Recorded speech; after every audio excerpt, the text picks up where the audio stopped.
हुजूर ने फरमाया तेरी नजर अगर किसी जगह पड़ गई तो वापस कर ले और अल्लाह से डर जा। मेरे रसूल करीम सल्लल्लाहु ताला अलैहि वसल्लम ने फरमाया कि पहली दफा किसी की किसी जगह नजर पड़ गई तो वो माफ है, लेकिन हुजूर ने फरमाया दूसरी दफा जिसने नजर की उसने बिल कसद और बिल इरादा की। आपको बताऊं, जिन लोगों की नजरें नापाक रहती हैं उनका हाफजा कमजोर हो जाता है।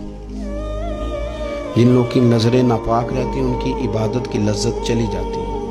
जिनकी नजरें नापाक रहती हैं वो लोग ज़हनी तौर पर और कल्बी तौर पर थोड़े थोड़े परेशान रहने लग जाते हैं। जिन लोगों की नजर नापाक रहती है उनकी कैफियत ये होती है कि सब कुछ होते हुए उनका दिल उचाट होने लग जाता है। नजर की नापाकी, चूंकि ये वो वाला नशा है जिससे कभी भी पेट नहीं भरता, ज़हन नहीं भरता, तो बड़ी संजीदा उम्र तक भी माज़अल्लाह ताला ये गुनाह बंदे का पीछा नहीं छोड़ता। नजर की सफाई, मेरे नबी पाक अलैहिस्सलाम ने फरमाया, मुस्नद इमाम अहमद बिन हंबल में क्या खूबसूरत लफ्ज हैं। हुजूर ने फरमाया तेरी नजर अगर किसी जगह पड़ गई तो वापस कर ले और अल्लाह से डर जा।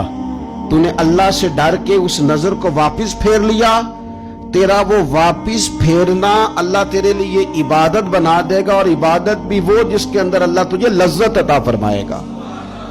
इबादत बन जाएगा और इबादत भी वो जिसके अंदर अल्लाह ताला लज्जत पैदा कर देगा। तुझे करार नसीब होगा कि मैंने इबादत की है।